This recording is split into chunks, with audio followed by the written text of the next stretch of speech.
Well, for me, I've been really fascinated by the stories of the place. There's a lot of history, not only about how the place itself was created by man, but also the people that have come to that space, whether it's to create art or people who were displaced. It was their home, was their home.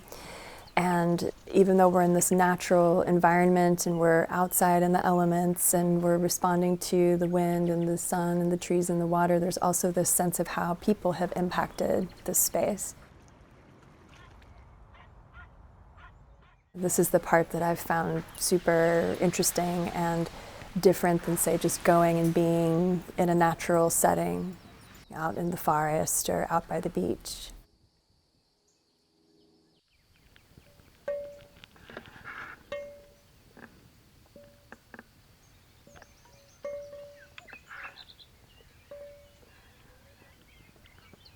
The Albany Bulb feels different from other parks. It's not like manicured. It's something that people who love the bulb, they come and they build upon things that are already existing. Like, for example, there was a house of secrets that's hidden away in a spot somewhere, and then people come and they started to paste things onto it. When we all dispersed, I saw that there was somebody there cleaning it, taking care of it. So I feel like this place is really unique because the people who come and frequent it really care about the place. And I really love that community where people don't necessarily encounter each other, but through this artworks, these like sculptures, like whatever you want to call them, these remnants of memories of spaces, they're somehow connected. And that's very unique. I don't think I've been to another park that's quite like that.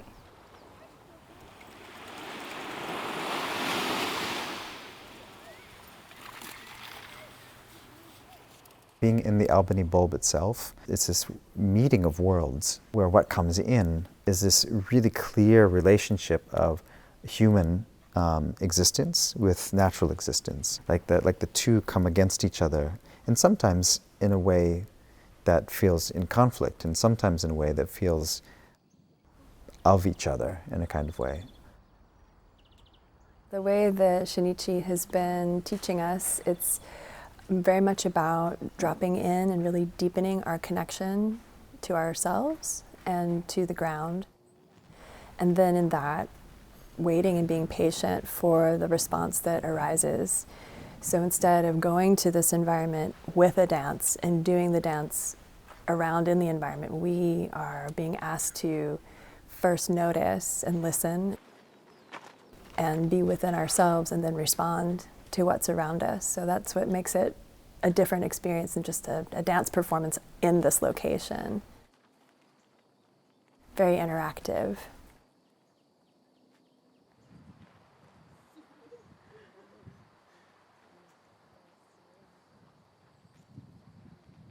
I feel like my body is more aware of just all the elements, like the wind, the sun, the water, sounds, even like in a studio space, it's very contained, and there's a lot of things you can control. Like, for example, like anyone you don't want to walk by or see, you don't have to have them come in.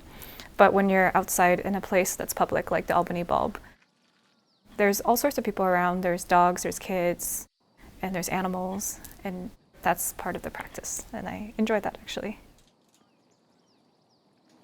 And then maybe from that moment, I find, oh, I've kind of done as much as I can. Maybe I release it back down, something comes down. Maybe I take a moment to release all that tension. And then from here, oh, maybe I found another coiling that's possible. And I work with that.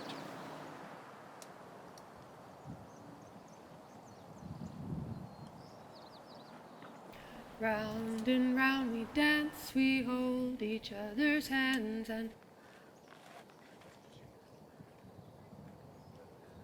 round and round we dance, we hold each other's hands, and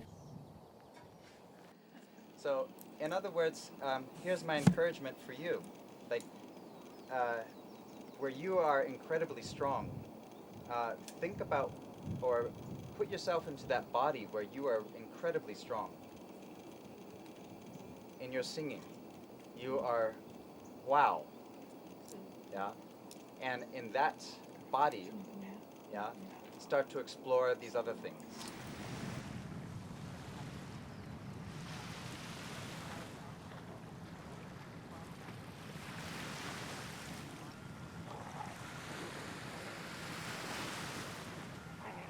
Round and round we dance, we hold each other's hands and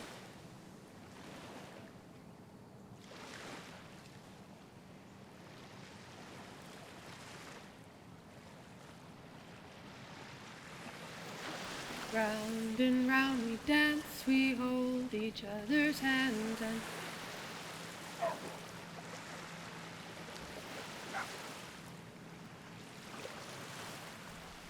The first step is always listening. To explore place with my body, I have to listen, and listening is a bodily experience for me. It's not it can be an intellectual experience in terms of listening to words and understanding them, but on another level, that if I'm listening to a space, then I'm also listening to how my body is relating to the space, how it's reacting to the space. But it's still worth considering that the space and I, share a connection. And maybe it's just through the air, but I think it's more than that.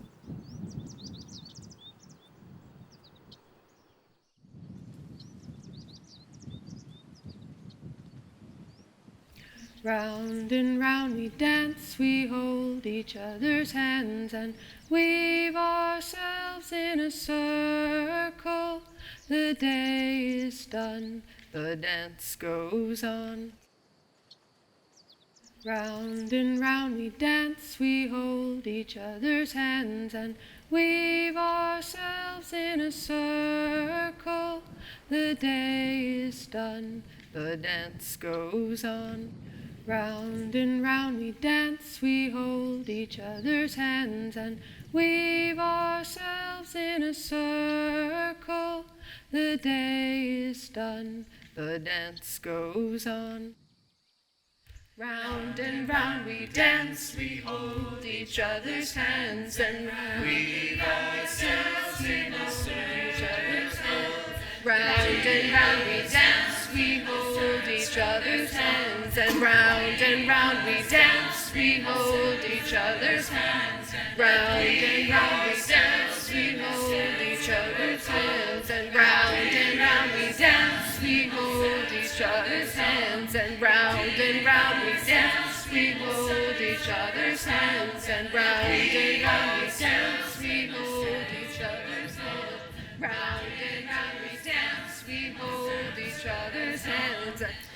There have been, over time, and even in recent history, whole cities that have been abandoned, or places where there was just complete human domination, and then humans are gone, and the plants, the wildlife, and everything takes over where the buildings once were. And in a way, that's what the Albany Bulb is. It's just the nature reasserting itself, even despite whatever human intervention might be there. The day is done, the dance goes on.